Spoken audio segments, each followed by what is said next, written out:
Hi friends, welcome back our channel Sujana happy home. ఇలా మొలకెత్తిన మెంతులతో ఏదో కొత్త రెసిపీయో, కొత్త హెయిర్ ప్యాకో, ఇంకేదో చూపిస్తున్నాను అనుకోకండి. పాత హెయిర్ ప్యాకే జుట్టుకు పెట్టుకుందామని మెంతులు నానేస్తే ఇలా మొలకలు వచ్చేదాకా వాటిని అలా పోస్ట్ పోన్ చేసుకుంటూ వచ్చాను అనమాట. వీటిని తీసుకెళ్ళి కుండీలో వేసి మెంతికూర పెంచుకుందాం అనుకున్నాను. కాకపోతే అవి పెరుగుతాయో పెరగవో, మళ్ళీ సగం చాలా మొలకొచ్చేసింది కదా అనేసి వేస్ట్గా పడేయడం ఎందుకులే అని ఎట్టకేలకి ఈరోజు జుట్టుకు పెట్టుకుందామని డిసైడ్ అయిపోయాను. పిల్లలతో హడావిడిగా అవ్వలేదన్నమాట. ఇంకా కొంచెం లేట్ అయ్యేసరికి ఏం పెట్టుకుందాంలే అని అలా పోస్ట్ పోన్ చేసి మెంతులకి మొలకలు వచ్చేసాయి.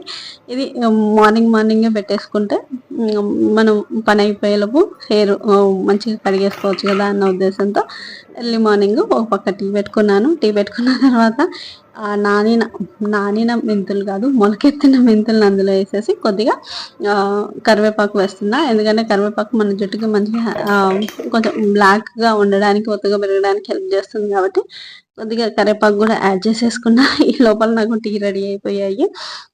మార్నింగ్ ఎన్ని పనులు ఉన్నా, ఏం చేస్తున్నా మంచిగా ఫ్రెష్ టీ తాగితే ఆ ఫీలింగ్ చాలా బాగుంటుంది కదా. సో నేను ఇప్పుడు అదే పని చేసేసి టీ తాగేసి ఆ తర్వాత దీన్నైతే మిక్సీ పట్టేసుకున్నా. కొంచెం బరకగా వచ్చింది, జిగటగా ఉంది, ఆ సరిపోయిద్దిలే అనుకున్నా. అందులోకి కొద్దిగా పెరుగు కూడా యాడ్ చేసుకున్నా. పెరుగు వేసాక బాగానే అనిపించింది. కాకపోతే పెట్టేటప్పుడు మాత్రం అది కొంచెం జుట్టుకి అతుక్కుపోతున్నట్టు కొంచెం రఫ్గా రుబ్బాను కదా, అది అంత పర్ఫెక్ట్గా లేదనిపించింది. కొంచెం పెట్టి చూసిన తర్వాత మళ్ళీ తీసుకెళ్ళి దాన్ని మిక్సీలో అయితే వేసాను. మిక్సీలో వేసిన తర్వాత మంచిగా ఫైన్గా మనం చట్నీ ఎలా రుబ్బుతామో అలా రుబ్బాను అనమాట. ఇంకా ఇప్పుడైతే మంచిగా అనిపిస్తుంది. ఇంకా నెక్స్ట్ వీక్లో నిహారిక హాస్టల్కి వెళ్ళిపోతుంది అనమాట. కొంచెం హెయిర్కి ఇంటి దగ్గర ఉన్నప్పుడే కొంచెం కేర్ చేద్దాంలే అనేసి హెయిర్ ప్యాక్ పెట్టాను. లోపల చుండ్రు అదంతా ఉంటే ఏదైనా పోతుంది అనేసి దాదాపు ఈ వీక్లో వెళ్ళిపోతుంది. అంతా లైఫ్ స్టైల్ అంతా మారబోతుంది. మా నిహారిక హాస్టల్కి వెళ్ళిపోతుంది. ఇంకా జోయిత ఫస్ట్ క్లాస్కి వచ్చేసింది. చూడాలి ఎలా ఉంటుంది అనేది. హాస్టల్లో ఉంటుందా ఉండదా అని అదొక భయము. ఇంకా ఇవన్నీ క్యారీ అవుతూ ఉన్నాయన్నమాట. సో ఇంక ఇప్పుడైతే నిహారికకి అప్లై చేసేసిన తర్వాత జోయితకు కూడా అప్లై చేసేస్తున్నా.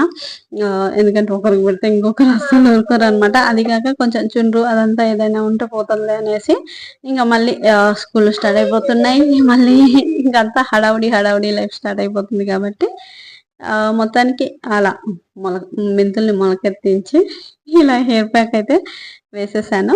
ఇంకా ఆ తర్వాత వాళ్ళిద్దరికి పెట్టంగా నాకు కొంచెం మిగిలింది. ఆ కొంచెం దాంట్లో పెరుగు కొంచెం యాడ్ చేసేసుకొని నేను కూడా అప్లై చేసేసుకున్నాను అనమాట.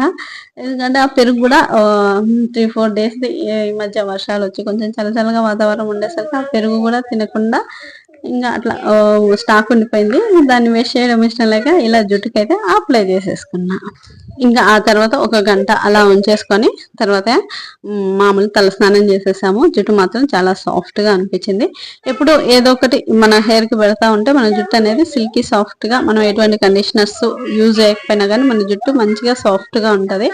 ఇంకా ఈ మధ్య అంతకుముందు యూజ్ చేసేదాన్ని కానీ హెయిర్ ప్యాక్స్ అవి ఈ మధ్య చాలా గ్యాప్ వచ్చింది.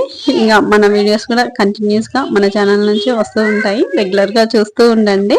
ఫైనల్గా ఇలా ఉప్మా చేసాము. ఉప్మా టిఫిన్ తిన్న తర్వాత మళ్ళీ హెడ్ బాత్ అయితే చేసేసాము. ఇంత ఫ్రెండ్స్ ఈరోజు ఈ వీడియో నచ్చితే లైక్ చేయండి, షేర్ చేయండి, కామెంట్ చేయండి. మళ్ళీ రేపు ఇంకొక వీడియోలో మళ్ళీ కలుద్దాం. Until then bye bye. Thank you for watching.